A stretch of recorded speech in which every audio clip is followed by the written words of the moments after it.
It's April 4, 2022. This is Roqe.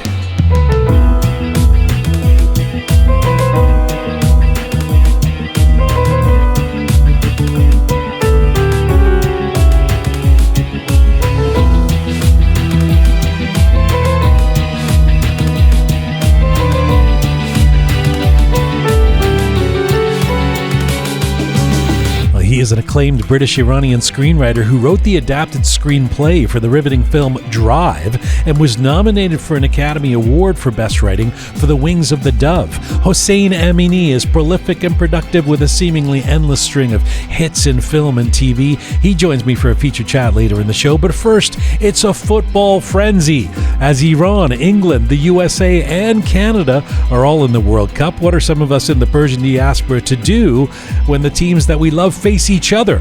The great Maz Jobrani joins us to give his advice, predilections, and predictions for Qatar. This is Conversations from, to, and about the Iranian diaspora. I'm Jian Ghomeshi. This is Roqe.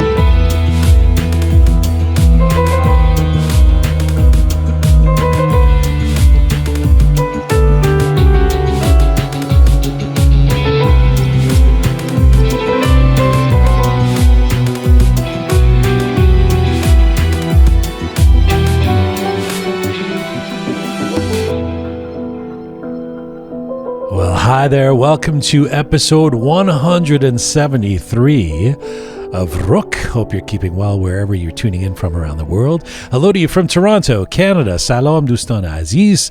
Durud bar shama. The World Cup! Yeah! Oh! The sound of two men yelling. It's 230 days away, but I'm already excited and nervous. It's like awaiting a new Radiohead album or my mom's Khorashte Badem Jun. You can't ignore the anticipation. It's coming. Of course, there are complications with this World Cup, the host country, which teams do we support, the cross-section of allegiances. Maz Jobrani joining us in a few minutes to give his thoughts. I've known him for years.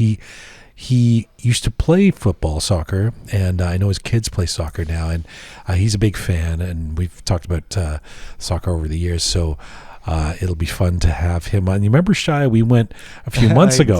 I took Maz to he was in town, and I took him to a sports bar. Canada versus Costa Rica. Canada was playing. It was one of the qualifying, and he was making fun of Canada the whole time. Right? You know, does this team? What are these guys? Assam Baladan. There was like a soccer. It's not hockey. Yeah. And also, it was kind of funny because it was one of those games where it was snowing, and it just looked like the sad Canadian team in the snow. But sure enough, I mean, we won, and actually Maz, when we qualified, he texted me going, "Okay, you guys it's a pretty good team." So I'm going to bring that up with him. His razzing of Canada now that Canada qualified ahead of the USA in the World Cup. So we'll get to Maz. Hossein Amini, the Oscar-nominated screenwriter who wrote Wings of the Dove and the adapted screenplay for the Ryan Gosling film Drive. He'll join us from London. His granddad, this is interesting. So, I mean, we're going to talk about writing and his film work, but his lineage is quite remarkable. His granddad was Ali Amini, who, do you know who that is, Reza? No, I have no idea. No, who was Ali? He was prime minister under the Shah in the 1960s. Wow. The bald fella. Was he bald? No, that was someone else. I don't know. There was a few bald fellas, that's including Maz. Will Smith may slap you for saying that. Oh, nicely done, Ghomeshi. Bravo. I don't know if he was follically challenged or not. But the grandfather of Hossein Amini, Ali Amini. That's wonderful. I mean, it's part of his. So he comes from, and I think Ali Amini, to complicate things, I'll ask Hossein about this. I think he has roots in the Qajar, lineage. So Hossein Amini, not only an Oscar nominee, but a scion of both the Qajar and Pahlavi dynasties. What do you got, Reza? Well, I'm not a monarch, I'll tell you that much. Hello to you, Captain Reza. Hello, sir. Hello, sir. And hello, good Groovy sir. Shah. There is a person missing. Who I want to get to. But first of all, happy Sizda Bedar. Sizda Bedar. Yes. Mm-hmm. Mm-hmm. What is it? Dar is door. Yeah. So Yeah, but I think it came from bedar kardan, like Going out? get rid of Getting something. Getting rid of. Uh-huh. So sizda is nas is Ominous. Yes, Is so an you ominous- have to. supposed be an ominous oh, thing. Sizda's not the number. Sizda is the number. Is the number. Yeah, Why it's is that the number. ominous? It's they say it's like bad luck. Uh-huh. Kind of like. I mean, it's kind of Oh, universal. yeah, actually, We it used is. to- You're yeah, right. yeah. Okay. Yeah, it's Sizda 13. Bedar. So, and I should explain to non-Iranians. So Nowruz happens, and then for 2 weeks afterwards, you're kind of still celebrating Saat Tafila, the coming of the spring equinox. It's kind of a 2-week New Year celebration, and then it ends on something called Sizda Bedar, which is on the 13th day. Get rid of the Yeah. what? Yeah. The old sabze that has Yes. gone bad. Well, here now, was my you know. question. Yeah. I had Sabze this year. Yeah. Uh-huh. You know, Yeah. people can see it in the Nowruz video, Yeah. right, that we made. Mm-hmm. I didn't throw out my Sabze. You didn't? No, is that bad? Yes, Yeah, it's that's bad bad for luck. all of us. Yes, that's Oh, bad for news all of us? Yeah, yeah. I condemn all of us? Yeah, If yeah, it's we're all bad for screwed now. you, it's bad for us. I mean, yeah, for sure. Well, Like, by I association. just felt like it felt wrong to throw out these. What? You know, Is it still- I moved it. I did move it. first of all, you don't get married. That's the first. That's the first thing because yeah. you didn't tie it. You got to tie Tying the it? sabze. What do you yeah, mean? you got to tie the sabze. That's tradition. and then Like, you throw it in the water? you throw it whatever you want. But as far as I know, I might be wrong. Correct me if I'm wrong, Shaya. On Sizda Bedar, single girls like in a family, they would go and tie up the they tie the knot with the sabze and with the superstition that they're gonna get married. What do you? Gonna bring them They good tie luck. a knot with the Sabze? Like you they tie, actually you take they grass tie and the you tie little sabze, knots yeah, with yeah, it. you tie a little knot with the Sabze is sabze. basically it's wheatgrass. It's grass. wheat Yeah. grass, yeah.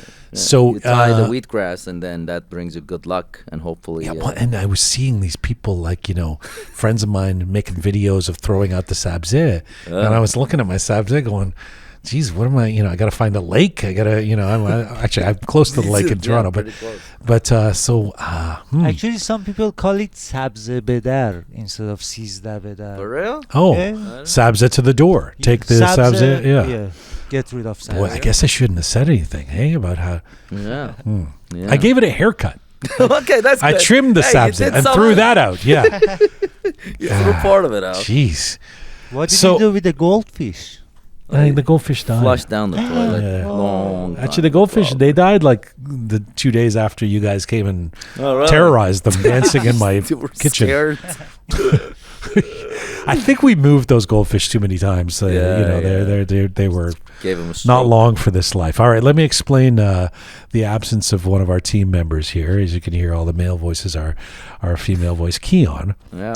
Now, I told you guys this in our morning meeting. 'Cause Yeah. I wanted Oh, to it's a spring it good on you one. because it's so rich. Can we get a drum roll on this? I don't know Or how something? if I you know, I know Keon's an honest person. Otherwise, I would question some of these. So to catch people up who are not up to date on the regular drama of Keon's health and turning up to our. And by the way, if she really had health problems, we wouldn't joke Yeah, about it. But of it's course, Keon, of and you know course, of course. she's robust and healthy and fine, and but for some reason gets herself mixed up in getting Dicey this, situation. dicey All the situation. So last dicey situations. some Turks and Caicos, so Wadi. last week, All right. as we know, she didn't turn up on the show. That's right. We called her at home because she'd sent me a message saying, I have a cold, but it's not COVID. It's not COVID, You know, which she has said for Yeah. 2 years, despite I'm sure. And she said her test came back negative. I'm sure in Yeah. November or December she had COVID. 100%. There's nothing. I'm as sure as and I'm sure she was one of the people who gave it to me because I think I felt it when the molecules were coming from her into that day she was coughing and sneezing and the 2 feet away from me, and then somehow the next week I had COVID. How does that happen? I wasn't going anywhere. So anyway, Keon says I don't have COVID. It's just a cold or something, and then reveals It's like, well, how do you know you don't have COVID? I got a test because I'm leaving. Leaving? What are you doing? She hadn't told us she was going to Turks and Caicos. That's She was right. going on a holiday. Yep. While being Sun, very sand, beach. deadly, ill, like sick. Somehow got on the. So then, I got a text from this morning because Keon was supposed to return last night. Yes. In time to be on the show today, right? I got a text this morning saying, "Hey, the cold that I had was just a cold, and it was gone. But then yesterday, when I got back to the airport, I must have got COVID." Because and then she got a picture of a COVID test. It's positive, so she has COVID now. Yeah. Now, here's my question. Yep. We're to believe that this guy, love, peace, love, respect for our dear Keon, right? Yeah. We're supposed to believe that the COVID she has now is not connected to the COVID last week, connected to because the that COVID wasn't COVID. That was just a cold. Secondly, somehow she contracted COVID last night. Yeah. Yesterday when she got in the airport, and Tested right positive away, today. away felt it. Oh, right away felt it. I mean- right away tested positive. Usually they say it takes 48 hours. Well, that too. I mean, That's- how would she have got the COVID in the airport yesterday? No, I think And- she had COVID, went to Turks and Caicos, gave it to everyone, came back very beautifully, got tested. She's like, oops, I ruined the country, an entire country, I guess. Dear Keon. Well, we hope that Keon gets Better a full recovery soon as and better. possible. And Keon Jun, we're thinking of you. We want you to feel better and come back and join us. And get the third and the fourth dose, Keon, for God's sake. They're not. Did she not get the booster? I think she got the booster. Actually, don't know. Did she? She's so anti-vax. She and is all kind of that. So I don't hesitant know. about that. Yeah. Huh. But doesn't matter. Nah. People are still getting It's- COVID. yeah. I didn't get my booster. You didn't even get Shia, COVID. and you're Good the for only one who you. hasn't gotten COVID. He's Yeah. never got. Knock on wood, man. Yeah, Knock on wood. why didn't you get your booster? I went actually once, and it was a lineup, so I came Wow. back home. So but That's- You can awesome. sit and get it. You can go to the Okay, drug yeah. store and get it. so tonight I will go. Yeah. Okay. Well, Yeah. Well, not tonight, but what's that? She can survive, right? gonna Yeah, survive, bro. Yes, she will survive Try. as a Love Shia. as a 33-year-old Aziz woman Abdillah. in good She's health. gonna be yeah. fine. He's worried about you. We're coming to you on rookmedia.com. Instead, that you can link to all of our platforms. We're on an ongoing mission to build a new audiovisual encyclopedia of Iranian diaspora identity. We are on Spotify, SoundCloud, Apple Podcasts, Instagram, CastBox. If you'd like to see some visuals with Roqe, you can switch over to YouTube. And if you like your Roqe descriptions and bulletins in English and in Farsi, check us out on Telegram. You can see our Nowruz video where we're speaking in Persian on any of our platforms, actually on our social media platforms now on Instagram and YouTube. And if you would like to support this program and help us out, go to our website, rookmedia.com, and press the Support Us button, which will lead you to the Patrons page. And this is how we continue the show, is to get crowdsourcing and crowdfunding through our patrons. $5 or $10 a month to become a Roqe patron. It means the world to us. rookmedia.com. Press the Support Us button. It's very easy to sign up there. All right, we'll get to Hossein Amini in just a little while. But first, let's talk some World Cup. Hit it, Shia.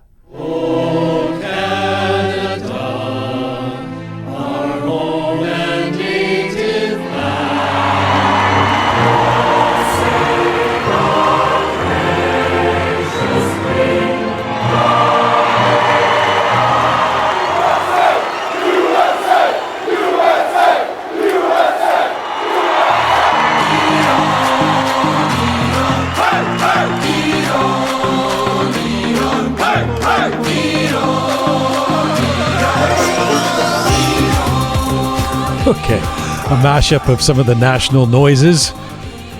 So you may know that last Friday, in case you missed it, the eyes of the globe were on the tiny Arab nation of Qatar as football fans around the world waited and watched to see the final draw of games and teams for World Cup 2022, which will be held in Qatar in November and December of this year. This is the summit of all things soccer. and a lot of us are excited about it, even if we don't like the exploitation of migrant workers or human rights issues we've learned about in the host country. But there is more.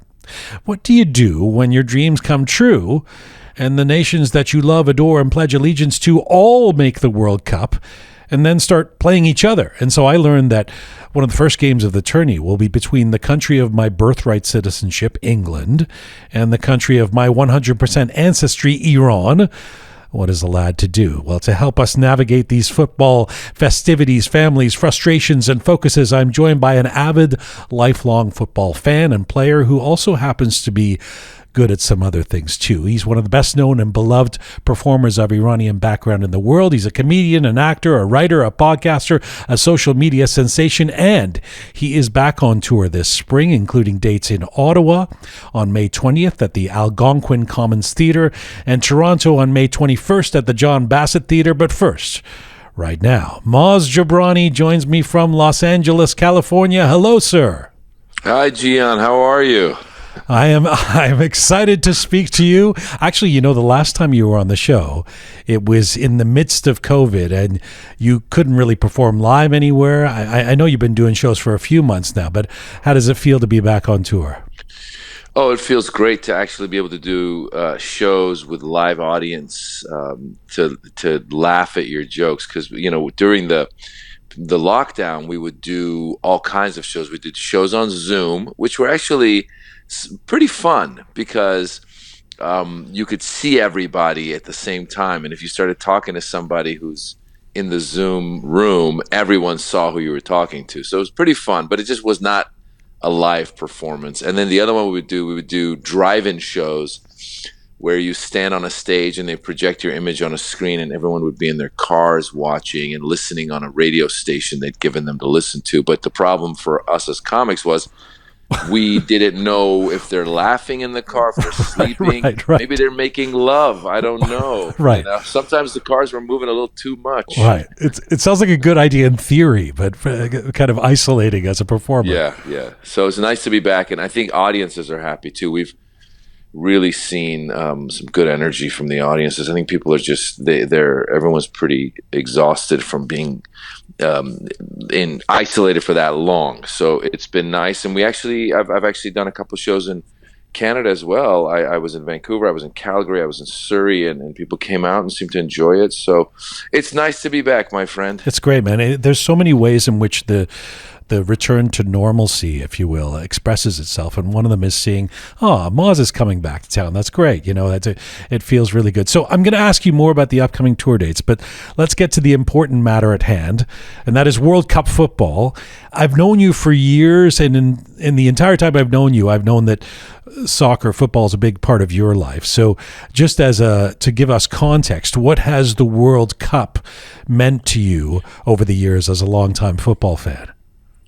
Well, it's just such an amazing month of amazing soccer or football, as you would say, and it's always fun to watch. Get with friends. Usually, you find friends from the different backgrounds that are represented, and you get together and you watch the games. There's always some great games against teams that are big teams that are playing, and then usually Iran, in the past few World Cups, has always had a team show up, and they've actually had some pretty good teams. It's just never, the team from Iran, Team Melli, has never gone past that first round. Right. So, as you know, it's a sport, but for some countries, it's also this. It's got deeper value. Meaning, for example, if Iran there's been times when Iran has even when they qualified, the country has celebrated so much because let's face it, the country's had 30, 40 years of being seen negatively in the eyes of the world. And then also the people of Iran have been in a position of being oppressed by the government in many ways. And so when their team wins, it's something that is a sense of pride. It's something that gets people excited, and it gives people hope. And they go out and they celebrate. I mean, we've seen it before in the past that they go in the streets and they celebrate. And it's not just Iran. You go to places, when Italy wins or when any of these countries win, everyone goes out and Brother, I think Canada all of a sudden has soccer fever. I mean, this is yeah.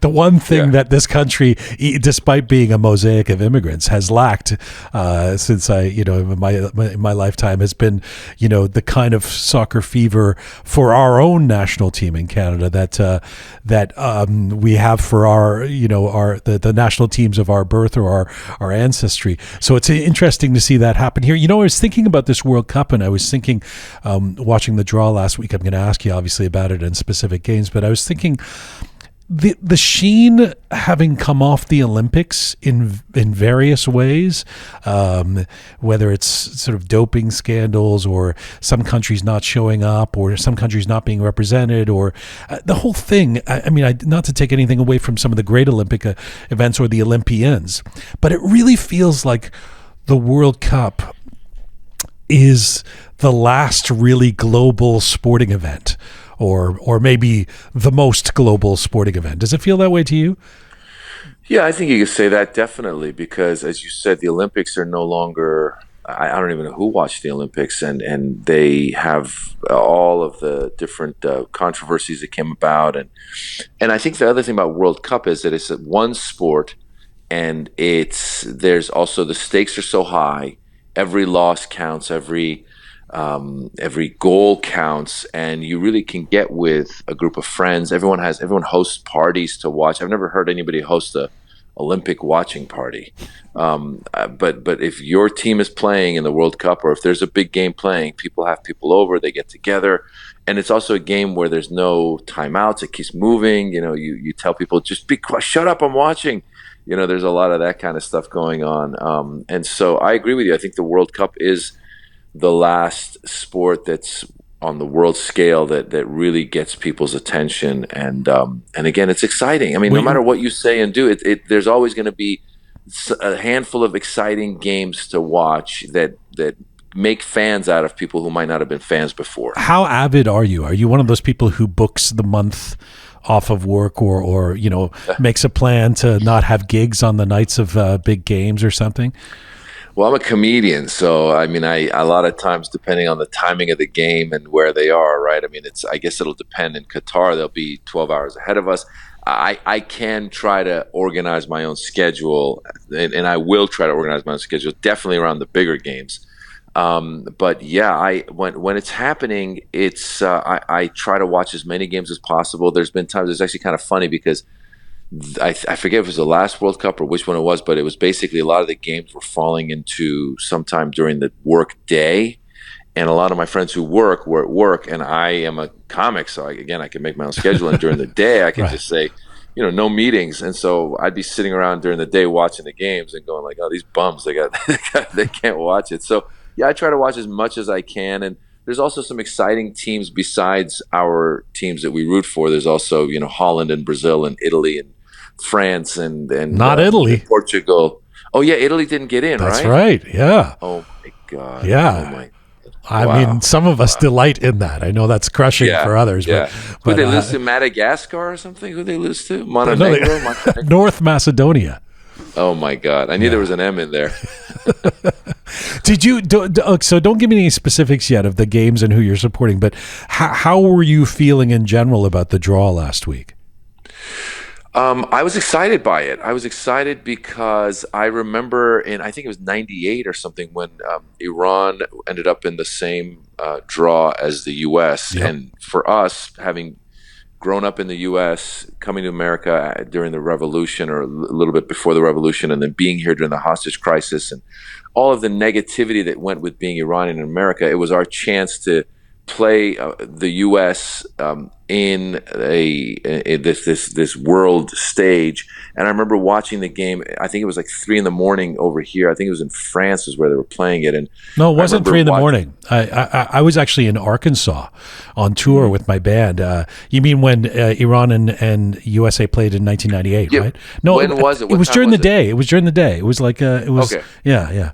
Whatever it was, I just remember being at a big venue with a bunch of other Iranians because I live in LA, so there's a lot of Iranians and some place that opened it up, and so we were all there. And I was there with my grandfather, and I remember when Iran, I think, scored their winning goal, the place just erupted, but more importantly, I remember before the game started, the Iranian team brought flowers for the American players.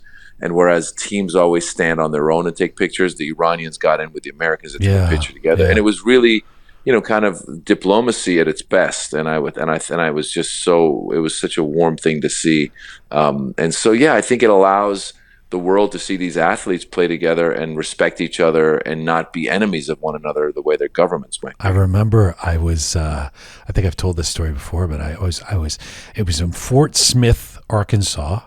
And we had just played a gig the night before or something, and I was so excited when Iran won that I wanted to run out in the streets. I was in a hotel with an Iranian flag, and I remember my bandmates going, "Maybe not, maybe not in Arkansas." Yeah. Take it easy. Take it easy. Tommy, you're not exactly in LA here, That's funny. By the way, what kind of an ad is this for Qatar? Right, like watching the draw, I was like, oh right, this is going to be really good for Qatar and or Qatar, or however we're supposed to say Qatar. There's lots of different ways it's said. But I remember doing a story on this, Maz, like literally 10 years ago, on the dodgy human rights issues with Qatar and the plight of migrant workers who have given their lives and worked in dangerous conditions to create this World Cup. What's your take on how we deal with the politics of supporting a World Cup under those kind of circumstances?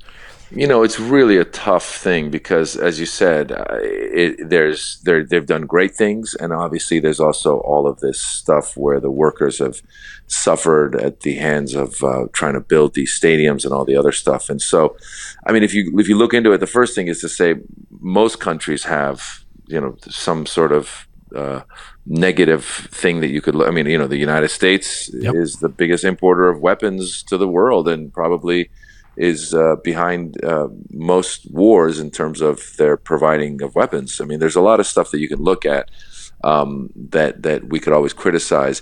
The one thing, I've been to Qatar before, and I will say as a performer when I go there, it is a very diverse place. I love going places where we have diversity, and I love also going places where people come out and they're not used to getting the entertainment that we get in the West all the time, and then they're getting it. And so similarly with soccer, I think that it brings people from different backgrounds together. There are people from, all backgrounds that'll be there celebrating. And if it also shines a light on some of the inequalities, then that's a good thing, I think, because I think that people will be awakened to that. And hopefully, you really hope that leads to some sort of action internally. And I know that most of these countries have tried, given their record at the beginning of the migrant abuse, let's say, or the situation for the migrant workers. I think they've tried to improve it because they're aware of it too, because they know that there's a magnifying glass on them. And so, yeah, I do hope that it helps the situation, helps improve the situation. And I will say, being in Qatar before, I would say that that's probably, in some of the countries in the Gulf, it's probably one of the more, I don't know if the word is open or just, it just seemed to be, again, going around Qatar, they seem to be a little more advanced in that sense. But again, you're right. It causes this dichotomous feeling inside, right? Yeah. But I agree that it's it's the Olympics being held in China. I mean, what are you supposed to do? At what point do you not punish the athletes by boycotting or something like that? So it's a very it's a tough one. Just anecdotally on the Qatar thing, Keon on our team here last week was on the air, was saying she went to buy tickets because she really wants to go to the World Cup, which I would love to as well. And she said they make you buy. Like she had bought 3 games, but they were 3 like over a course of 3 weeks. And she said, "What am I going to do in Qatar for 3? Isn't it this tiny place? What am I going to do for 3 weeks?" And I was like, "Well, there's probably it's World Cup time, right? There'd be lots going on." But having been there, how would you answer that question about it? I mean, would you spend 3 weeks in Qatar? What I would do is I would say that you can definitely there's good things to see. There's a lot to see in Qatar. But it's also close to other countries, so you can take, a few days that you have off and go to Oman, which is Oman's a great place that's basically, it's like a more by the water, more resorty. I really enjoyed there. You can go to Dubai. Dubai obviously has a lot going on that you can go see. There's countries nearby.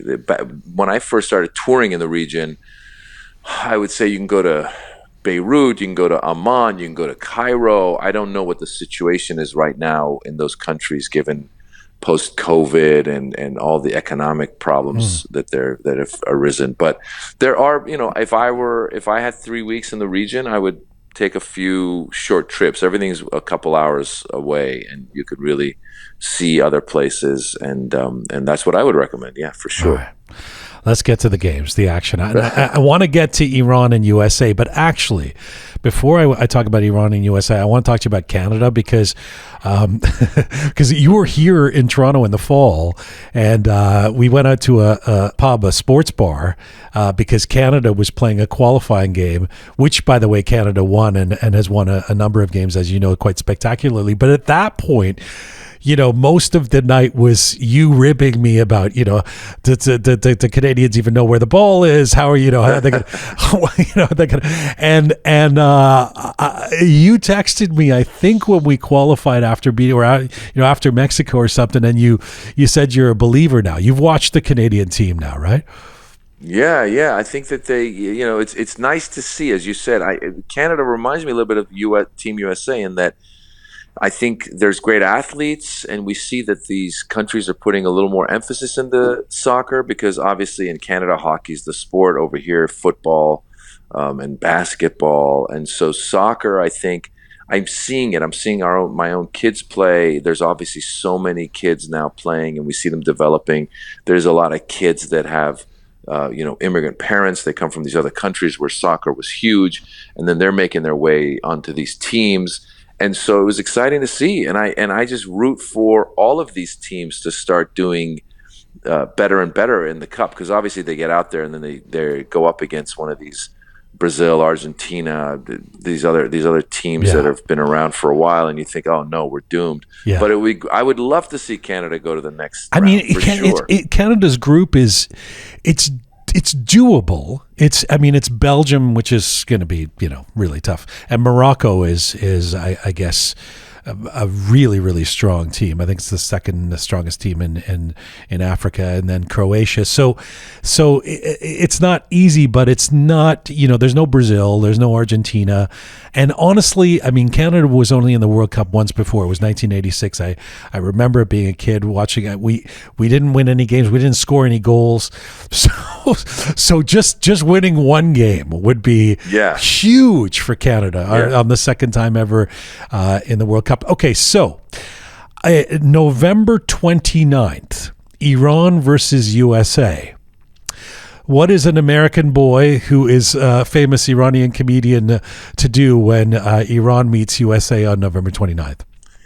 Well, first of all, I think any result, I'll be happy because, again, both of these teams are underdog teams, and I always root for underdogs. So either team, I'm going to be happy if they are able to advance to the next level. However, I will say, in the world of underdogs, Iran is more of an underdog, not the team, but the country. Iran has had such bad, 40 years or whatever it is, that I really always root for Team Iran first, Team Melli, because, again, I feel like the athletes could use it, the country could use it. America still, regardless of all of its troubles, is still one of the top countries in the world when it comes to many, many things. Americans are doing fine. The athletes, I'm sure, are doing fine. So I usually get into my, I guess I would say I'm a sympathy rooter. I'm rooting for this team. They need something. The Iranians need something to look forward to. So yeah, I would definitely root for that. And most importantly, though, I do root for a game that shows the world that these two countries really, like, the players don't hate each other, that the people don't hate each other. I really want a game that's respectful and exciting. Something in the line of what happened the previous time would be a great game. I have the same issue 1 week before that, November 21st. I mean, there's no question for me with Iran USA. I'm going to be Iran, but November 21st, which is the first day of games, it's England versus Iran, as I mentioned in the intro. I'm what am I supposed to do? I posted a video about that on Instagram, and in which I say, I guess I would root for the underdog. Like you, my reflex is to go for the underdog team, and because I have a sense that England will probably move to the next round, or should. The Three Lions are a really strong team this time, even though we always choke by the finals or something. I'm not in my lifetime. No trophies for England, but so I would go with Iran, the underdog. And when I posted that, I had a bunch of Iranians going, "We are not the underdog. We're number one." What do you like? It's like the Iranian thing where it's like, no, I don't think we're actually against England. I think we really are the underdog. I'm not sure. You got to be careful how you word anything on social media nowadays, because everyone's got their own perspective and they'll come at you like that, and it's so stupid. But the truth is, if you talk to odds makers, they would tell you that England is favored and Iran is the underdog. I told you the way to go, because England has been the colonizer all along. So you got to root for the colonized. That's right. You texted me, do you go for the colonizer or the colonized? And England is so bad-backed though when it comes to like our World Cup record in recent years that I feel like it's a perennial underdog as well, despite how great the players are. What do you think happens between? You said what you would want to happen. What do you think happens between Iran and USA or Iran and England, really? Gosh, I haven't followed it close enough to know who's got the stacked team, but I do know that Iran's got a really good team. As you just said, I know England has a good team. I know that Team USA has been a little erratic in their performances. I honestly feel Iran has a chance. I mean, they last time they had a chance. Last time they got really close. And they were playing Portugal, and they really played a great game. And there was moments where we thought, "Oh my God, it's going to tie, it's going to win." So I don't know. That's the beauty. Anything can happen. Who shows up? Yeah. Who shows up at what level of intensity? So I'm really excited. Like I really start diving into it a little bit more as we get closer to go. Okay, who's playing? Who's injured? Oh my God, that's our guy. And it's going to be exciting, man. And by the way, Team USA has some great players like Pulisic and some of these other guys that are playing on the world level, and I'm excited to watch them play. Although Team USA has been kind of dysfunctional and that's what I'm saying, erratic. Very erratic. I would almost feel like Iran isn't the underdog, as you say. It's the underdog country for sure, but in that game, I'm kind of thinking. I actually think Iran might have a chance, to move to the second round. I think Americans think that it's going to be an easy ride, and certainly the English press was having a laugh about, we're facing Iran and the USA. We're basically into the second round, but Iran might surprise people. I think Iran has always had good teams, and even in the region, they always win like the Asia Cup and this and that. So it's never. I don't think, as you said, Iran isn't some random soccer team that showed up. They've been in the World Cup several times. They have experience. And a lot of their players are playing, in different European leagues and stuff. So I think they have a chance. I'd be remiss if I don't mention that, because I have some friends who are having misgivings or having trouble supporting Iran. They're saying they're not going to do so until women are let into the stadiums in Iran. How do you feel about that? It's a difficult one. Again, listen, it's simple for me. The government is crap. And that's the stupidest thing you could ever imagine. The fact that they don't let women in the stadiums is stupid. And I will voice that in support of women all day long. That said, I don't think the players aren't the government. The players are playing in Qatar, where women will be allowed in the stadiums. But let's shine a light on the Iranian government and see if we can push them to. That's just such a stupid and easy to change law. Like, just change that law. And by the way, even when that law is changed, they're still going to be executing people for being gay or something. I mean, there's always going to be. No, listen. So where do we draw the line, right? I think I'm in the camp of let's support the team, the players, and the spirit that comes from that, and criticize the government at the same time. There's a long way to go, and I hope that there will be freedoms in Iran soon. But again, as you said, we can't just by not watching the games. I don't know what that does, but if we voice it and by the way, the other problem is that Iran is such a pariah when it comes to Western relations. They don't care what the West says. But if we get to a point where we can actually have some influence with some of the, maybe economically or something, I'm not sure what that would take, or even from within, I would support it all day long. So hopefully some of these laws change sooner than later. I always say that, in the last 43 years or whatever it is, one of the only times you get to see, other than sort of videos that emerge of Nowruz or something like that, the only time you see Iranians with smiles on their faces, jumping and dancing in the streets and celebrating is World Cup time. And, that feels valuable, the pride that comes from these games and these players. Yeah, I'm telling you, that's similar to what I was saying about the, when you go to some of these countries, and all these countries have some issues, but with the people appreciate seeing live events, the people appreciate you going there, the people appreciate these sports activities. So it's not just the wealthy, it's also the people who are not as wealthy. Again, it gives, I think, a lot of them a certain level of emotional release and some pride and joy. So if the U.S. makes it to the second round and somehow meets Canada, you're going to support Canada as the underdog, right? No. In all honesty, that it's so funny because I am of the mind, and this is the truth.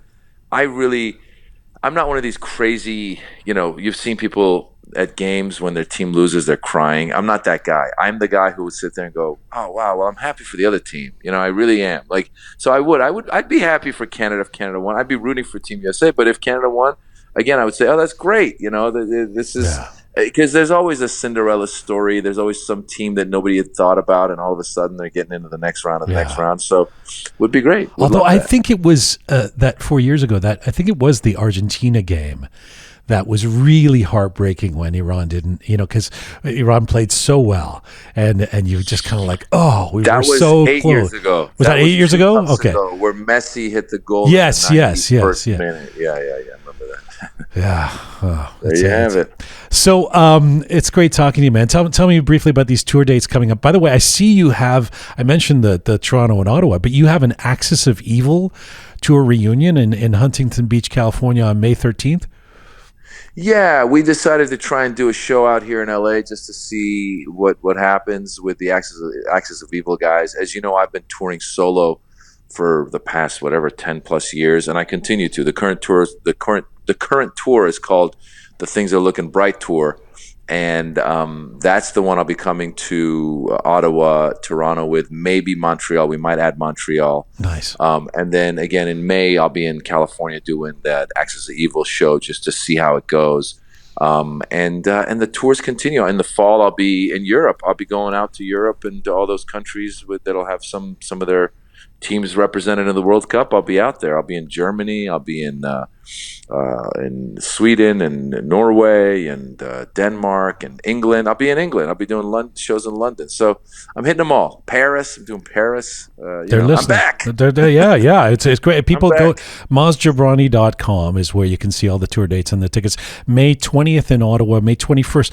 By the way, the May 21st date, you've got two shows in Toronto, and it's you and Tehran and Nima Nazari. Nima is on this as well. It's a great lineup. Besides you, that's fantastic. Yeah, the promoter Mehran, who you've met before, does a good job of putting a show together. He's got some musical acts, and we tell jokes, and we're doing two shows, and each show goes like 8 hours. It's a lot of performers. I'm exaggerating here, but the shows go long. We have a good time, and so I think people will have fun. So it's all fun, man. And I'm just fingers crossed that these variants that are coming and going. Don't even say it. Just keep it wherever. Just stay. Don't come, please. I don't want that. A final question, Mazi Arjun. You're gonna. I hate myself for asking this question. But it feels obligatory. Only a week removed from the Oscars. Oh God! You are a comedian. What was your take on the slap? We were all shocked. What the hell happened? Will Smith lost it. I'm such a I was a fan of his, and I really lost a lot of respect for him. I feel for Chris Rock. The job of a comedian is to jab people and have fun with them. And so, by the way, I say this. I go, look, Will Smith has been in the business for like 40 years. It's not like he was some new guy who just showed up at the Oscars, Right. come off the streets, who couldn't control himself. You've been in the business 40 years. You know the world is watching. Have a seat. And if you really want to take it up with Chris Rock, take it up with him later at the party, or yell something from your seat. We have so many different ways that he could have dealt with it, and it's so sad the way he dealt with it, because it really was, there's just no winners there. And then everyone's saying, well, she had alopecia. Well, Chris Rock didn't.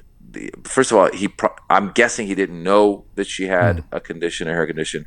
And secondly, it's just that's still not a even if you went up there and said something super wrong about it, well then you should let the court of public opinion go after Chris Rock, and you go after him with words as opposed to getting up and slapping him. That's just totally I mean, part of the reason I ask you, it's so overdone that I sort of skate away from it on this show. Everybody's talked about it to death, but it is interesting to me asking you as a comedian, as a person who stands up there, because I heard another comedian. You clearly would have had an empathy for Chris Rock in that moment, and I heard another comedian say, there's 100 times a night, no matter where you're doing a gig, where somebody could come up and slap you, and that precedent, you never want to set that precedent. You never want that to be a reaction to what is the expected. I mean, comedy is poking and prodding and so, did you feel that way? Did you sort of think, geez, what kind of precedent does this set? A little bit. I mean, there's always going to be some copycat person who wants to do something like that. But I mean, I don't necessarily think that was the move that was going to give people the permission to do that. Because the truth is, at comedy clubs, people drink and people get offended, and we've all had people yell things at us. It's just part of what it is, and it's different than music. Where music, you're playing your song, it's loud. The audience can't really scream back at you to be offended at something, unless the song says something that, or the performer decides to talk to the audience. Most of the time, it's a different relationship. They might scream things, but it's like, play that song, as opposed to like, you suck. But with comedy, there's a lot of room for people to scream you suck and get upset at you. And there's been times throughout history where people have been drunk and tried to come on stage, and usually either security gets to them or the comic hits back. It was just unbelievable, and the timing of it, the whole world was watching. It kind of reminds me now of when the fly landed on Mike Pence's head in the vice presidential debate. The whole world was watching. So I think more people were watching in this case, or certainly afterwards as well. But the other thing is, I mean, there was all kinds of conspiracy theories immediately. Even watching it in real time, as I did, you were at first kind of going, was that a bit? Will comes up and the reason I knew, or I felt like I knew, that this wasn't planned or something was Chris Rock, was just his face, his reaction afterwards, which he ended up dealing quite elegantly with it, but he kind of stumbles over his words at first and tries to regain his confidence, his footing, and I just felt for him in that moment. Yeah, no, I agree with you 100%, because I played it in my head too. I said, geez, I wonder if before the show, the producer was like, listen, nobody watches this thing anymore, so let's do something that'll get us some attention. You say this, you come out, you slap him. But as you said, it looked real, and I think it was real. I don't think there was any I don't think it was planned at all. It's great to talk to you, brother. Thank you for making the time. Looking forward to World Cup, and before that, looking forward to seeing you at these gigs all over the place. Thanks so much today. Right back at you, brother. Be well. All right. See ya. All right. Bye-bye. Maz Jobrani, Iranian-American comedian, actor, football fan. You can see him on tour May 20th in Ottawa, May 21st in Toronto if you're in Canada. You heard he's going to England, Sweden, Germany. Check out all the tour dates wherever you're listening to us from and around the world at mazjobrani.com. Mazjobrani.com. Maz joined us from Los Angeles today. Ever the diplomat, hey? Yeah. Ever the diplomatic, He would have the been politician. a great politician, like in a great. I love the part where he says, "It's like Maz, come on, who are you supporting? Yeah. You know, no matter who wins, I feel good. No. I feel good for the other side. Come Even if my on, team boy. doesn't win, I feel good for the." I'm like, man, you're good at this. Yeah. You are good at this know. diplomacy. I know. Yeah, I can't believe. I thought you were joking when at first you were like, "Oh no, he was bashing on Canadian teams and stuff like that." And then, but he really didn't have much faith in Canada teams. I mean, to be fair, Canada's only ever been in the World Cup once. That's actually true. Previous to this, That's and actually you know, true. you listen. I mean, it's been a dramatic year. People forget this. Yeah. I think Canada was ranked number 83, or was some insane number way down the list, and we're now in the top 20. I mean, it's been John Herdman and the team. It's been amazing. Yeah. It's been it's been a surprising couple of years. I gotta say, since COVID hit, nothing seems to be the way it Will was Smith before. going crazy. I know. Moss took a position on that. The Yeah. one thing, he actually took a position. As he should. I mean, he has to That's right, support his actually. fellow That is- comedian, right? Yeah. And it's just there is no defense. So Yeah. yeah. Huh. Let's get to our feature guest, because he's waiting, and that soccer chat went a lot longer than we thought. See you in a little bit, Captain Reza and Groovy Shia. Indeed, we were just talking about the Oscars and Will Smith.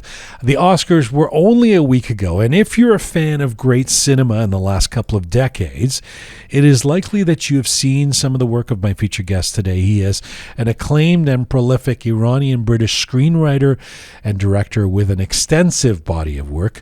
Hossein Amini was born in Tehran to a distinguished family. His grandfather, Ali Amini, was actually the prime minister under the Shah in the 1960s. Hossein moved to England with his family when he was 11 years old, just before the revolution, and grew up from then on in the UK. He thereafter majored in history and modern languages in post-secondary school, but it was the art of storytelling that attracted his attention.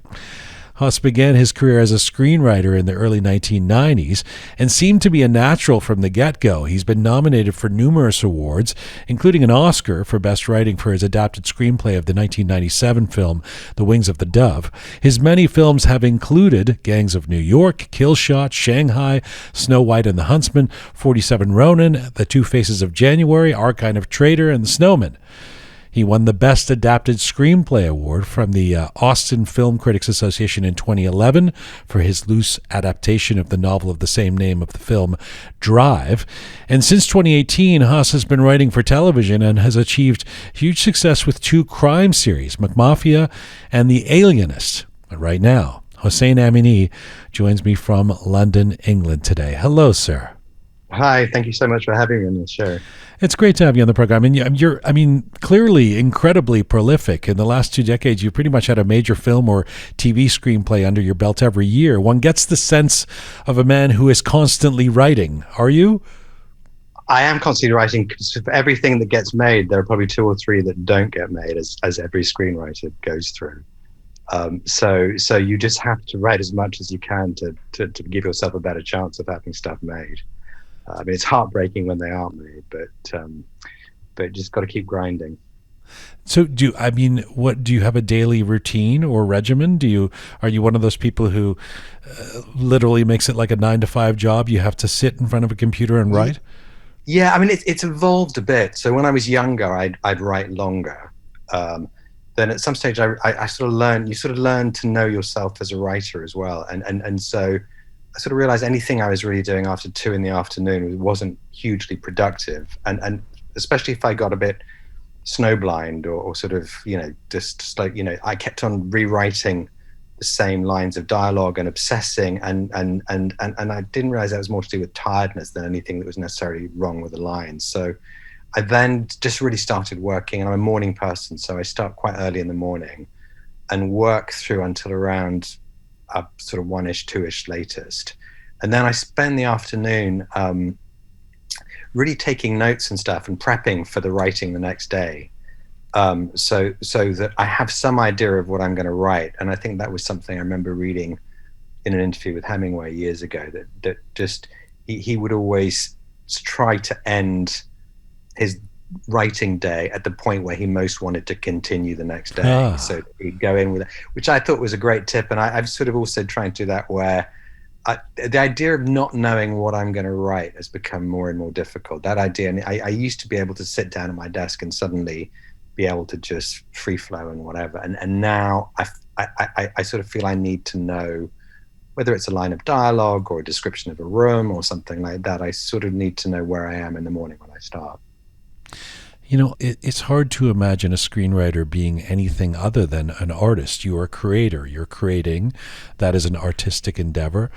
But given your level of accomplishment and the fact that you work on all these major films and TV series now, can you afford to be an artist? I don't mean literally in terms of the bank. I mean, can you work when you're feeling inspired, or is it more literally like a desk job where you have to be there day in, day out, no matter what? Well, it's I definitely get up every day and write, but that's also because I need to inhabit the world that I'm writing about. So if I don't know, right now I'm doing something set in, in the 18th century, in sort of in Tahiti and around the Pacific and stuff. So I sort of need to be in that world. So if I take a day or two off writing, then I need to get back into it, and that sort of so even if it's just doing a couple of hours every day just to keep in that world, that's quite important for me. I guess it's inhabiting the world that I'm writing in, and it probably sounds pretentious. I don't mean it like that. It's that's my process. I sort of need to imagine that world in order to write about it. So yes, it is every day. How do you inhabit the 1800s or in Tahiti? A lot of research. There's reading, obviously. I've started listening to audiobooks more. There are a few movies made there, museum exhibitions at the British Museum today. I went and had a look at some of the stuff that was on, but it is, some subjects are like, if you're doing sci-fi, it's obviously a little bit harder and stuff, but it's really about the imagination. I think going back to your question of, can you be an artist? It's also, the problem is we work in an industry and films are so expensive to make that at some stage, and this has happened to me on a lot of the movies that I've worked on, is there are notes that come in or decisions that are made and whatever that you're not necessarily happy about, but it's very hard to turn around when a film is costing $70-80 million and go, but you're destroying my vision. It's an industry and movies need to make money in order for other movies to get made. So some of that preciousness has definitely gone out over the years.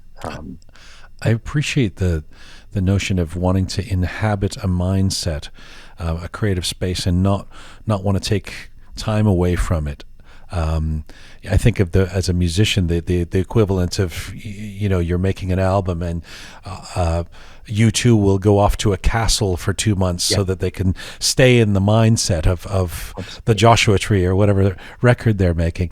What does that mean, though, when this is your job all year round? I mean, if you're really involved in the headspace of Gangs of New York, can you take the weekend off and make scrambled eggs for the family, or are you just do you just stay away from people? How does it work? No, not at all. And that's where the couple of hours writing a day, even if it's like, even if I'm on holiday or something and I haven't finished a script or whatever, I'll still try to do a day, because that 1 hour of writing on that day will at least keep me connected to the world. But yeah, of course I can go off and do other stuff. And if I spend 2 or 3 days not writing, then it'll take me at least that long to get back into that world. If I disconnect, I do connect again, but usually if I've taken 3 or 4 days off, I'll generally tend to go work through from the beginning of the script, because that in a way is a good way for me to explain that process. Is I need to rediscover that story and get back into it. I want to come back to the screenwriting and the process, but first I want to ask you, a little bit about how this all happened for you, and because it's quite amazing to me that I'm talking to a guy who sounds like a distinguished British, acclaimed award-winning artist with the English accent and the pedigree, but you're also a Persian kid, like Yeah, me absolutely. and most of the people listening. You were born in Tehran, and this is around the time when your grandfather was prime minister under the Pahlavi rule in the 60s. How aware of your distinguished lineage were you as a kid in the 60s and 70s in Iran? Well, I was born in 66, so 60s I was too young. But by the time I was, I guess, old enough to remember, I remember I think because my grandfather had also, there had been, I don't know, some complications with the Shah or anything, but there was a period where, I don't think he was under house arrest, but there were certainly people sort of watching his house. And I remember, like, you know, probably a lot of rich, spoiled Iranian kids thinking, you know, why has my grandfather got so many people working at his house? You know, I didn't understand that they didn't work with him at all. Actually, they were just keeping an eye on things. There were guards or something, right? Yeah. No, I think they were potentially sort of, you know, because I think he was part of a slightly more liberal faction of the same sort of, it was still part of, you know, that monarchist thing, but he was, I think they were just keeping an eye that there weren't too many opposition people visiting the house and stuff. He's fascinating because if I have this correct, I mean, you've sort of got all the bases covered in terms of the monarchy history. He's working in the Pahlavi dynasty, but you actually have Qajar lineage as well, right? Yeah, he was related. So his grandfather, I think, his grandfather was Maz Jobrani Shah. And I think he was a sort of reluctant appointee of the Shah in the sense that I think there was always a nervousness about people from the old dynasty and stuff. But he was very loyal. I think in his own way, he was actually very loyal to the Shah. But I think he did want to reform various things, and to be fair, probably didn't entirely succeed, because I think he was only prime minister for a couple of years, if I remember rightly, and then and was very quickly removed. And so I think none of the big plans really were accomplished. But your dad was also a diplomat, so I mean, was it the kind of thing where, you know, one day at noon, like the Shah is over for lunch or something? Or I mean, how involved were you guys in? No, because I actually, even as a kid, I remember the Shah feeling very remote and above everyone. I didn't have that sense that he was like, I mean, I remember my cousins were friends with, I think, one of his sons, but even that felt like if you were going to their birthday party, there'd be bodyguards and you wouldn't really go and talk to the Shah. So it definitely felt quite removed. I didn't feel part of an inner circle or anything. I mentioned your dad was a diplomat. Your dad's a diplomat. Your mom, a TV producer at the time. It sounds like a very dynamic childhood. Was it? Yeah, it was very. You know, they're both. I mean, I didn't see a huge amount of my dad, I have to be honest. I mean, he was traveling a lot and stuff. But my mum has always been a massive inspiration. And sort of after the revolution, so my parents separated just a year before the revolution, and I came to London with my mother. So I wasn't actually in Iran when the revolution happened. But she'd been, you know, a TV producer in Iran, and then when we got to the UK, she started her own cashmere business, and it's sort of and being raised in a way by a mother.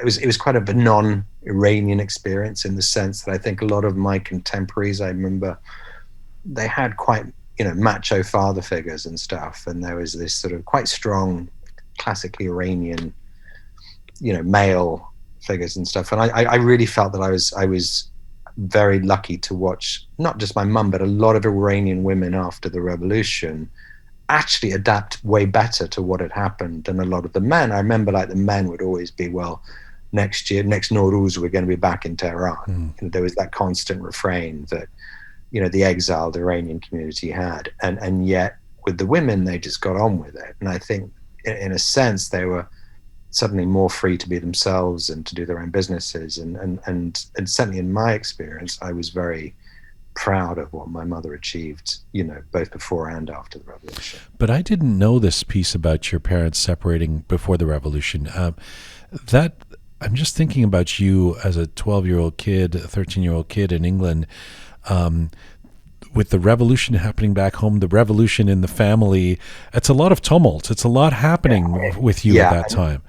And I have to say, England at the time was, going to an English boarding school it was a pretty, my secondary school was actually pretty good and liberal and tolerant, but my prep school, it was quite racist. And to suddenly go from, this sort of fairly idyllic Iranian background back in Tehran to suddenly sort of being a massive outsider and stuff, and being called names and things like that.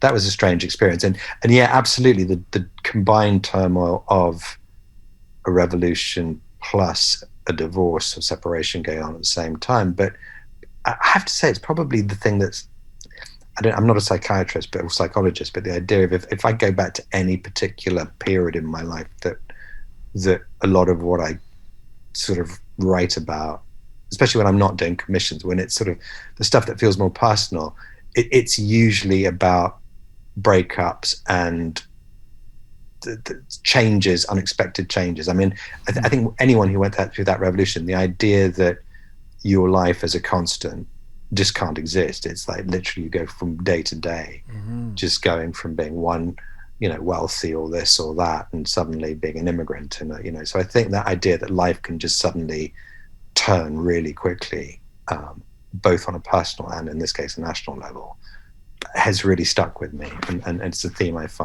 always found really fascinating. It would make sense that it makes you richer as a writer. Did you embrace being Iranian, or was it difficult for you? I've talked a fair bit on this show about being a little kid around that time of the revolution and the hostage crisis happening, and really quite, shamefully in retrospect, but I understand why. At the time, I was sort of in the ethnic closet. I would hope that kids wouldn't find out I was Iranian because we were the bad guys.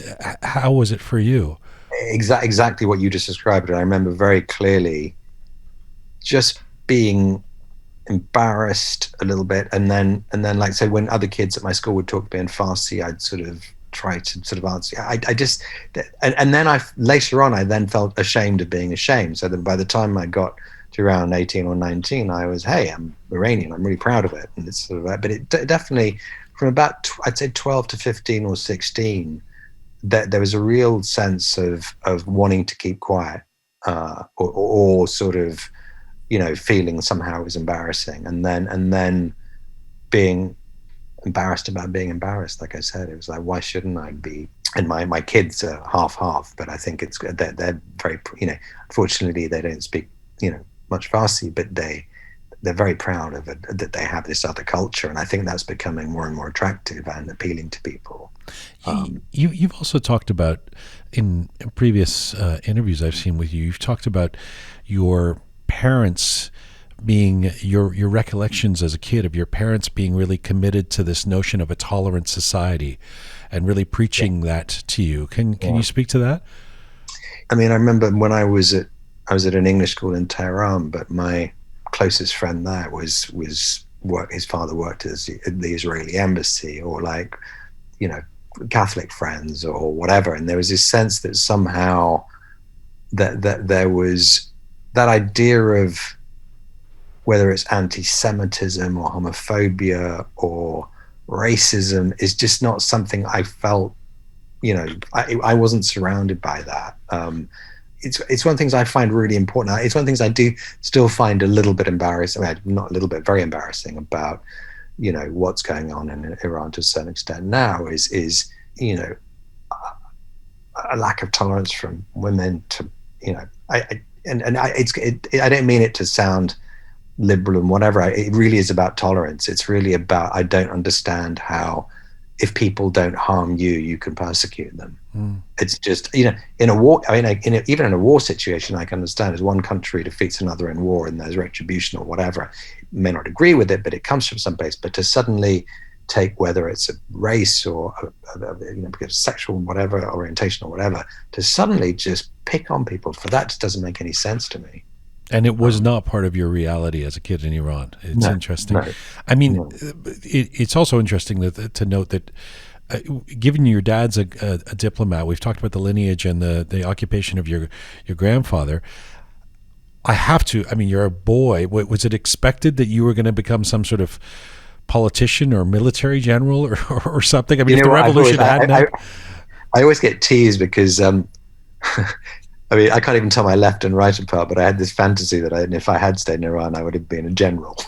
And everyone in my family just thinks you'd have been the worst general, the least competent, whatever. But I think it was a lot of people who come from a similar background were starting to go into the arts or whatever. And I don't know quite how. I felt in the years before the revolution, and from what I've conversations I've had, again, I would have been too young, but there were more possibilities and stuff. It's massively privileged, which meant it'd probably been easier to get a job at the TV company or this or that or whatever. But I don't know that I would have been forced into a situation of following the Foreign Office route or the, certainly not military.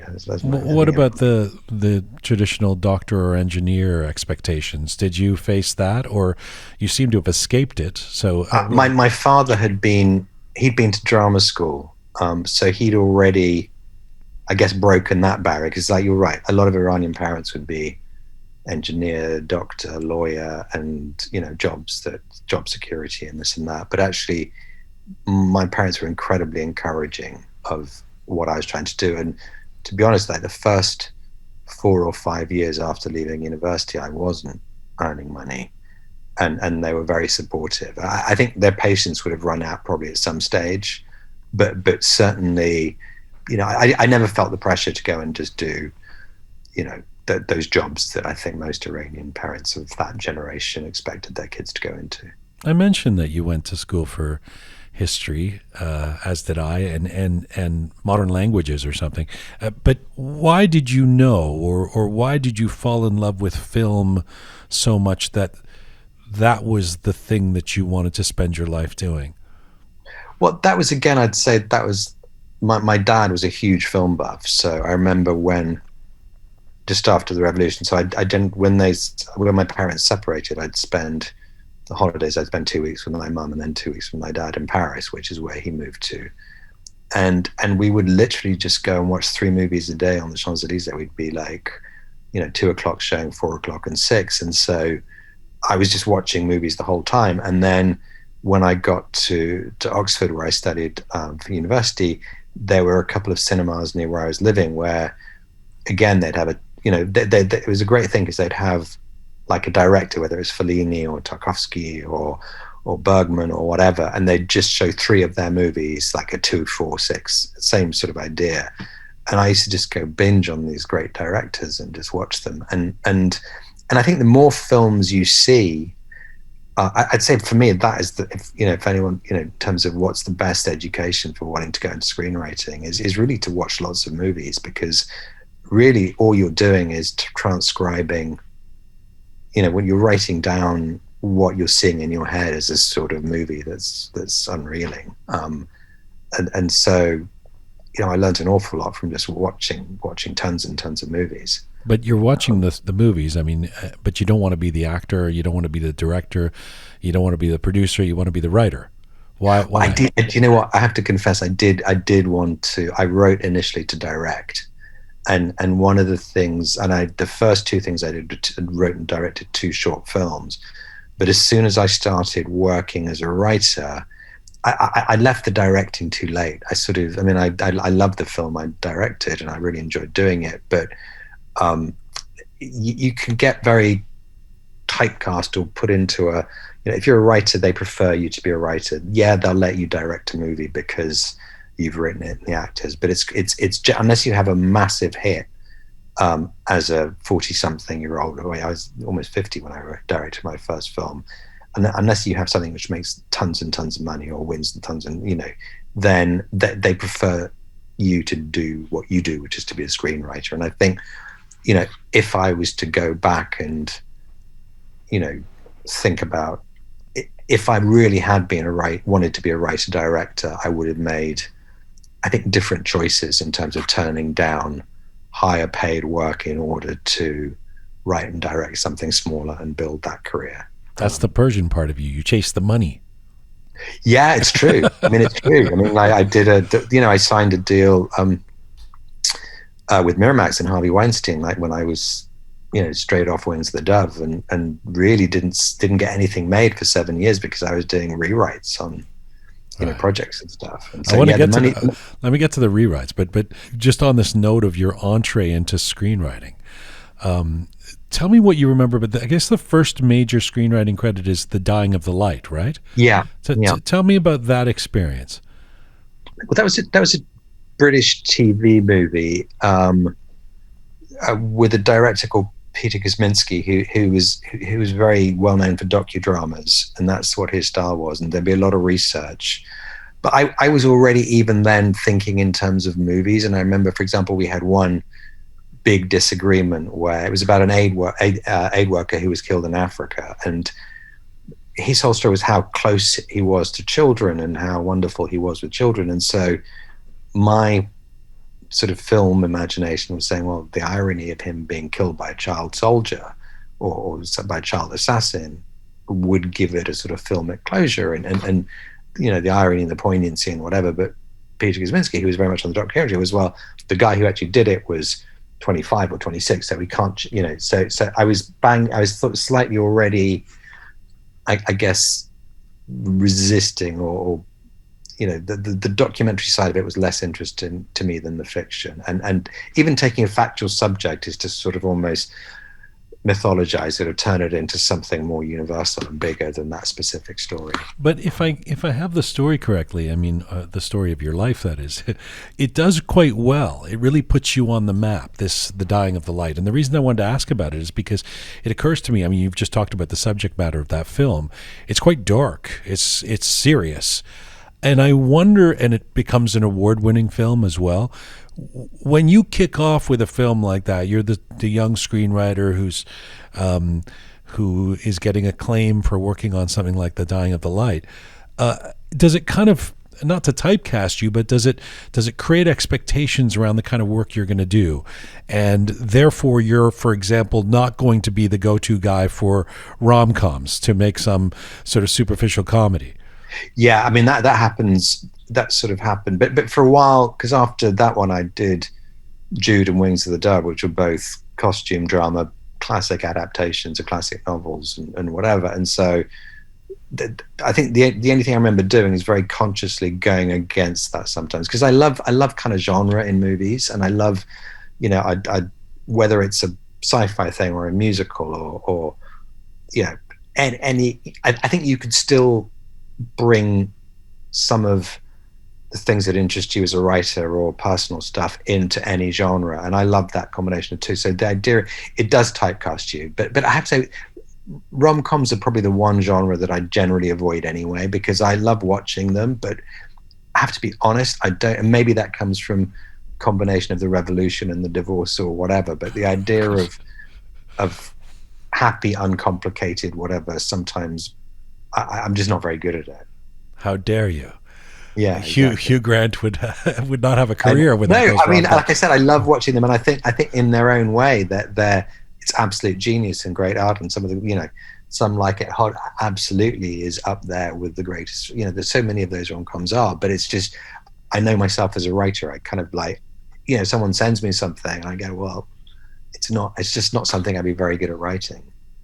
You talk about rewriting, and you begin doing rewriting on scripts, including the script for Gangs of New York, which I just think is a spectacular film. And you're working with a master on that one, Martin Scorsese. Did you, I mean, despite your lineage, and you said you grew up with privileges, I mean, you're still this kid who's come from sort of outside of Hollywood, who's working on this stuff. Did you get intimidated by these types like Scorsese early on in your career? I was so, I mean, it was such a great, I mean, it felt like a real privilege. I mean, that was the thing, is it was suddenly you're working for it. But also one of the things, I did 2 drafts on that. I did one sort of maybe a year and a bit before they started shooting, and then one sort of nearer production. But I remember the first time I met him, he was fantastic, because you'd show him a scene, and he's Martin Scorsese, and I'd written something, and he'd be so positive about the scene, and then he'd say, why don't we change this, and why don't we change that, and why don't we work on this? And literally the scene would be completely changed by the end of it, because Martin Scorsese has told you he liked your scene initially, you'd do anything for him. And I think that was an amazing ability he had that, you know, I think more people could learn from, the idea of actually, if you go in positive on something, you buy such kind of willingness from people to then change it, that even if he hated it and said it just made a real difference. And he was amazing at managing people. So he's just not an intimidating person. He's an intimidating person because of what he's achieved, but actually he was very, very easy and generous, and actually so curious that sometimes you forget that you would sort of be in a room and forget that he was Martin Scorsese and you were nobody. You just felt very equal in that room and in that conversation. And that's certainly not what everyone does. I've worked with a lot of directors. Why do you think he is such a master? I think with him, I mean, I don't know, and this is really as a fan, that's not someone who necessarily worked with him. I think it's just that ability to draw. I think it's with all great filmmakers and artists, it's that connection between the self and the material they're doing. It's that ability to almost be confessional, or to draw on your own pain, sadness, joy, happiness, all those things, and be able to somehow put that into your work just makes it feel more distinctive and personal. It's like his whole, you know, the idea of Catholicism and blood and whatever, and the way that finds its way into his gangster films. So it's just, he feels, his life feels connected to his work. And I think, you know, I think if you don't have that, then you're imitating, and I think he's properly creating. Hoss, what is the allure of screenwriting for you? I mean, you talked earlier about that you knew when you did the documentary script, you were more interested in going into fiction, but fiction could be, I mean, why not be a novelist or a short story writer? What is it about wanting to create storylines for visual images that's so seduced you? I'd say, I think of screenwriters as filmmakers rather than writers necessarily. I mean, I've never wanted to write a novel. I mean, I wrote a couple of plays when I was quite young at university, but then very quickly moved on to film, because it's the film storytelling, it's visual storytelling. I love, you know, it's not dialogue I enjoy writing, but it's not, for me, if I can write a silent scene, whether it's drama or action or whatever, that's the real satisfaction. And a lot of the movies I love don't have a huge amount of dialogue in them. You know, and I kind of, there's a simplicity and a minimalism which I've always liked in movies, and quite often if I write a script, most of it long chunks of description without a single line of dialogue. I was going to say not just the movies you love, the movies you've made. I mean, Drive, the 2011 film with Ryan Gosling, which I think is brilliant. I was thinking about you, the screenwriter, that there isn't actually very much. I mean, his character barely talks, and I wonder what the challenge of, I know it's a traditional question, but the challenge of screenwriting is when there are just stretches of silence or very little dialogue. I mean, what I often do, if there's a dialogue, you know, like a scene with someone like him who doesn't say very much, it's how you fill the silences and the emotions and trying to describe. And it's something a lot of people tell you not to do in screenwriting, but I can't help it, because I've always been, Harold Pinter was another huge influence on me when I was kind of at school and university and stuff. And so the idea of pauses and the idea of actually what's not said being more truthful and more revealing than what is said, you know, and that's one of the things that some movies I've really struggled writing, is when there's no subtext and when people really say what they think and come at it directly rather than from the sides. I find that sort of dialogue really hard to write. And again, I enjoy listening to it, and I enjoy watching films where there is that massive outpouring of, you don't realize I was a kid from a whatever, broken this and that and whatever. And I you know, in the reality that I've come across, people aren't quite that overtly confessional, and people don't say what they think, and it's the you know, the way language and dialogue is coded, I find more interesting than when it's absolutely, people say exactly what they think. But it's an amazing art. I mean, I'm just thinking about this, and again, you'll forgive me for the elementary look at screenwriting. I'm sure that these are very basic observations I'm making, because I'm not directly in that field. But in a novel, if you're a novelist, if you're a fiction writer, you can't write silence. That doesn't make sense. The reader has to read what's going on. So you're kind of navigating different art forms as a screenwriter. You're writing, but you're also thinking about what's happening visually, right? Yeah, and that would include. It's almost like, say, for example, between two lines of dialogue, and even if something simple as he looks away, considers, then looks back. Now, if you're writing that, you're basically saying, give it a little bit of air and don't go straight into the next line of dialogue. And I remember, for example, on something like Our Kind of Traitor, which was the John le Carré adaptation, one of my disappointments with the way the film turned out was the speed with which it kind of moved in terms of and I'd always felt that le Carré, it was about, again, exactly that thing of people it's the mysteries in what people aren't saying. And so I'd intended it to have a lot of those pauses and whatever, but it was rattled along, and for me it was just too fast. So and I quite like mundane dialogue. I like people talking about everyday things, but with something supercharged underneath. And the problem is, if that's said at a clip and you're not really picking it up, it can just sound silly. I'm glad you mentioned le Carré, because it segues into a question I wanted to ask, which is that there must be quite a delicate dance of taking a work that exists, a famous novel in some cases, and adapting it for screen. I'm an Elmore Leonard fan, so when you're taking an Elmore Leonard novel like Kill Shot and turning it into a screenplay, as you did in 2008, tell me about navigating the respect for the author and at the same time what you might need for the sake of the cast or the movie magic. Kill Shot's a really interesting one, because actually Kill Shot was rewritten extensively, not by me, after it was shot. The version that I wrote was very, very faithful to Elmore Leonard, because like you, I'd been a massive Elmore Leonard fan. I loved that, and I really kept a lot of it, but we tested that movie and it tested abysmally. And these were in the days when I was working at Miramax, and Harvey Weinstein was very keen on test screenings. And so once that film tested, and I have to say I loved the first cut of it, but audience hated it, and then it just turned into a different movie. So that's an example of almost having too much. Maybe I had too much reverence for Elmore Leonard, and therefore I didn't think that in a commercial mainstream movie some of his quirkiness, originality wouldn't necessarily connect. But then I've seen other films, adaptations of his, where it's worked wonderfully. So then somebody else comes in and rewrites what you've rewritten? Yeah, in that case, yeah. It hasn't happened. How does that feel when that happens?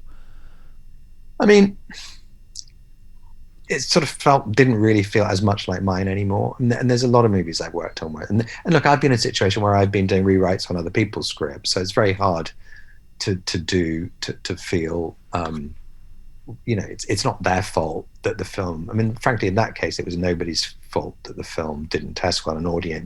A test audience came along who weren't necessarily familiar with Elmore Leonard's tone and just said, this is weird. Hoss, does the author have any dominion in a case like that? I guess Elmore would have been alive then when you... Well, he was incredibly gracious. I didn't have he was, very generous about essentially a butchered version of so I think he was incredibly gracious.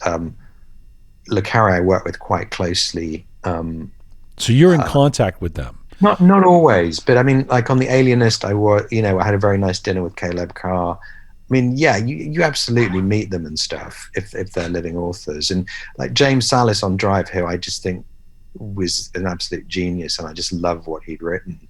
He, I think, chose to stay away from the process. How often do you decide what you're going to write about, and how often is it a studio or a director telling you what you want? In other words, how much of what you do is commissioned? I mean, pretty much all of it. I mean, I haven't, partly because came back to the Iranian thing of money, that, providing for kids and whatever, it's always been a profession for me. So I've never, apart from the early days, I've never been able to take 3 or 4 months off to write something for myself. And so it's usually, and the truth is, when movies cost as much as they cost to make, the chances of me saying, again, I'd love to write something about my experiences in the revolution and how I came to England and whatever. Realistically, I know the chances of that. I mean, maybe there's more of a chance of that now, but certainly a while ago, I knew that was if it was a certain budget, you knew unless you got Tom Cruise or Brad Pitt or whatever, those movies wouldn't get financed. And, who's going to play the Iranian, so they definitely, I think that's changing for the better because I think everyone's suddenly interested in making movies about. By the way, Jake Gyllenhaal will play the Iranian. Well, there you go. No, exactly. No, he's amazing. He's extraordinary, actually. Yeah, that would have been great. But yeah. So I'm sort of, if a studio pays you to do something, there's a little bit more of a chance, and often they'll pay and not do it. But just getting it made, because the most frustrating thing for a screenwriter is to write something that doesn't get made, because it's not like writing a book or like a novel or whatever, because it until it gets made, it's really just a blueprint for something else. And yeah, screenplays get published and whatever, but really it's only a step in a process that leads to the finished film. You did this little video. It was for BAFTA. You're talking to another filmmaker or screenwriter, and in it you described the career of a screenwriter as up and down and a matter of surviving the failures, which basically could be a description of life, frankly. Yeah, but tell me what you're thinking about when you say that about screenwriting.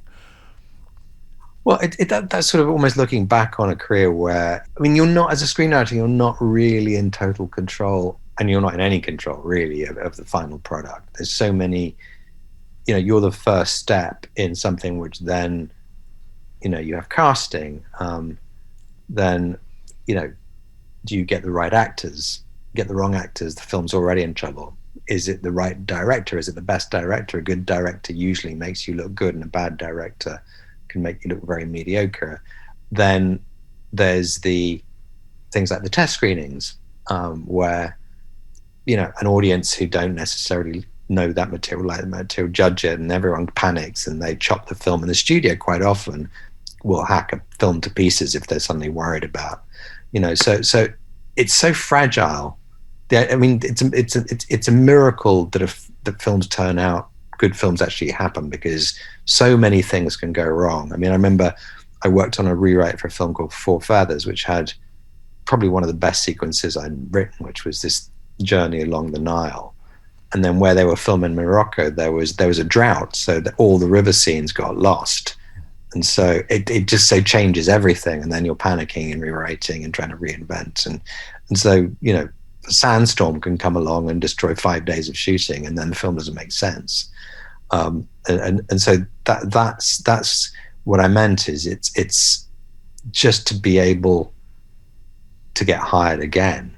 Initially, when I felt, you'd have a bad movie or a movie didn't work or whatever, I'd think, oh, it would be almost like a creative stab through the heart. Now it's like, as long as I can keep doing this, that's something. Because so how much do you care when a film comes out, are you checking the box office? Are you sort of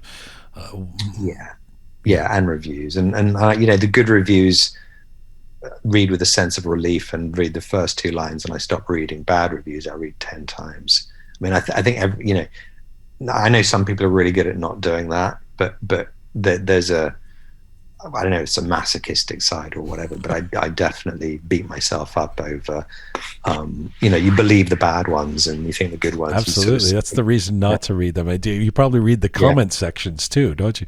Yeah. No, that's too painful, because that's also, at least with critics, some of the, you feel, although even that's changing, but that there's a degree of, what the word is, there's not politeness, but it's not personal, but some of those other, when you're reading things again, this guy should never have been a writer or something like that, or, that can just knock your confidence. I think it's just not worth reading.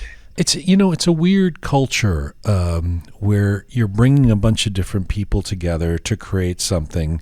It's not like the normal office place where people are working with the same folks year after year. I mean, you were working on this new Obi-Wan series with Ewan McGregor, and you left back last year. There seemed to be some controversy. I don't need to know about it, but is it hard navigating personalities and predilections of certain directors and actors in this business? Yeah, it's really hard. I mean, it's really hard, and it's also there are certain expectations for every kind of story, and I think quite often what can happen is when you're hired, they think they want something, but then the notion of buyer's remorse is quite frequent in our industry. I think it's, you know, people want to be ambitious or this, but actually then they get nervous about it, and you know, some of the interesting ideas you had just become too scary or whatever. And it's and I get it. It's sort of, but yeah, dealing with personalities is, you know, I get better at it, but it's always very disappointing when you know, when you've done what you believe is really good work, and that's not necessarily kind of you know, doesn't meet the requirement. You're working in TV a lot these days, or more so. Yeah. There's this feeling that TV, especially not network TV, the cable, the HBOs of the world, is if not Netflix, is the new promised land, that you can get to do things there. It's a playground that staid old film has long left behind. Is that your experience? Is it more liberating somehow to be working on these TV series?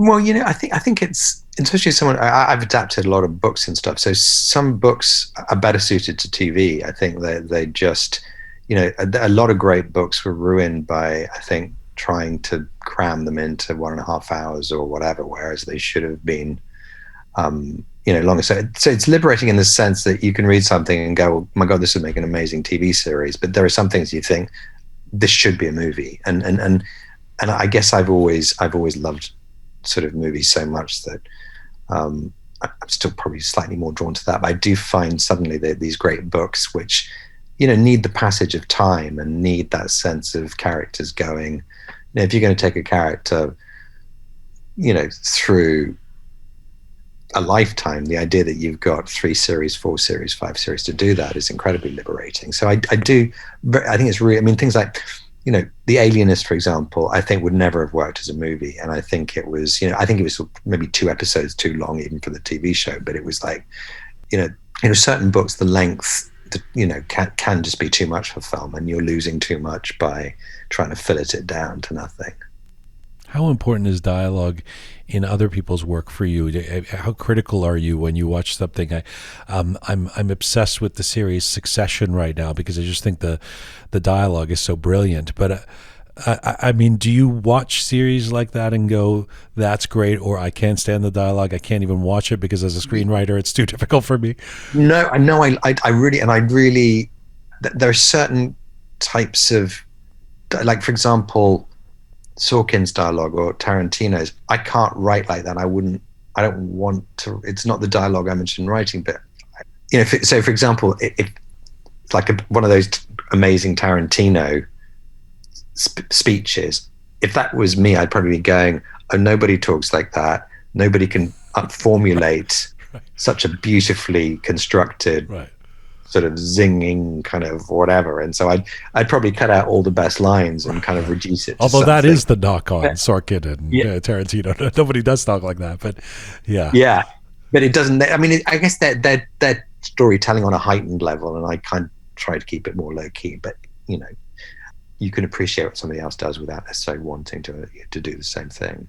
It's really a great pleasure to talk to you. Your before I let you go, your resume is so rich, but there isn't any work there. I mean, back to our identity conversation, that there isn't any work that I can see that you've done in Persian or with Iranian cinema or with a subject line and a focus on being Persian or Iranian. Is that something you would do? You know, I think it's quite interesting you say that, because recently, I mean, there was a while where I would never get sent anything to do with Iran or the Middle East because I think people thought it would be somehow racist or offensive. And I think suddenly authenticity is what you mean? Sending the Iranian guy is the guy. Well, if it was like sending the Iranian guy, the Iranian script, or sending any terrorist stuff. If I think there's a period when there was all the terrorists, whatever, and it was like okay. Well, that would be kind of racist, but yeah.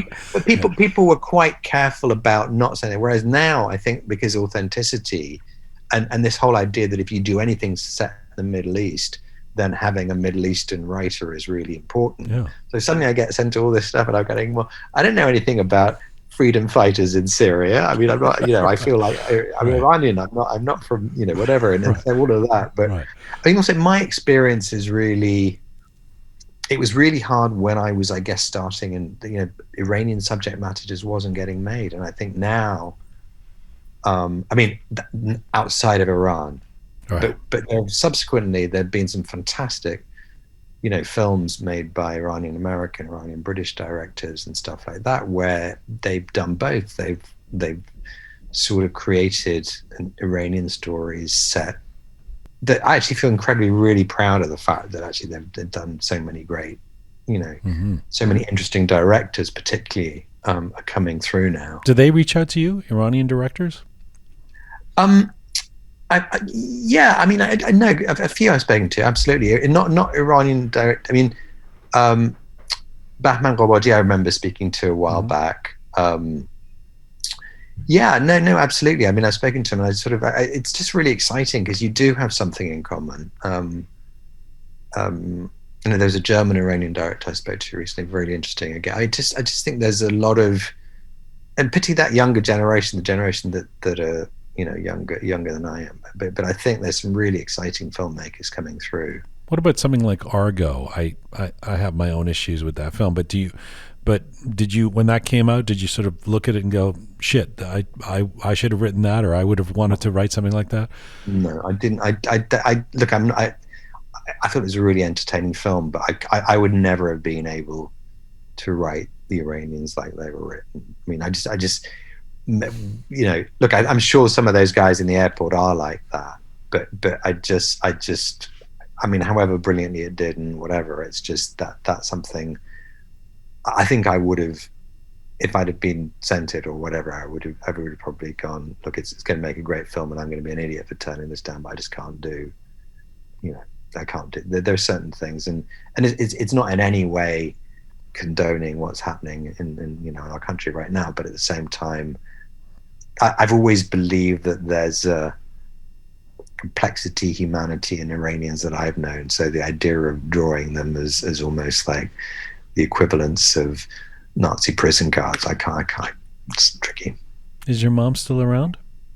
Yeah, my mom's around. Both my parents are 86. So they're yeah. And what does before I let you go, what does your mom, the TV producer, make of her superstar screenwriter son now? I think she's moved on from the TV. She did kids programs back in Iran, so I think it wasn't. I don't, she's probably more defined as the designing or running a cashmere shop after the revolution. So the former TV producer. She's very proud, but she's really critical as well. Oh, yeah. I mean, as in not in a. I just think in a poking sort of. Can't take you serious, that sort of. I mean, she'll say that actor was way better in somebody else's film than in your film, and it's really? There's nothing worse than being criticized by a parent because somehow it just gets under your skin so deeply. It's actually almost worse than any other, normal critic. And she does it with a sly sense of humor, so it's even more annoying. And what about your dad, who would take you to those 3 films a day on the Champs-Elysees? What does he make of you being so prolific in film? Well, he's very lovely about it, but also. For him, I think this is quite Iranian, but it's really about if there's a famous actor in it, he's happier because then he has something to show off to his friends about. Right. So I think there's an element of you kind of go, yeah, I'm doing this thing about this subject matter, and you wouldn't have heard of any of the actors. I can see his disappointment already setting in. Yeah, that is. I feel for some reason I do feel that's there. I can hear my dad going, he has made a film with Robert De Niro in it. Yeah, exactly. That's the. they need those points of reference that their friends. That's right. Otherwise, you're just, what is he doing? He's in film. He's not an engineer. What happened? Yeah. It's a great pleasure, as I say, to talk to you. Thank you for doing this. Continued success to you, and I hope we get to see you in person at some point. No, thank you so much. Thank you. I really, really enjoyed it. Thank you very much. Bye-bye. Bye-bye. Take care. Hossein Amini, an acclaimed and prolific Iranian-British screenwriter and director. We reached Hossein Amini in London, England today.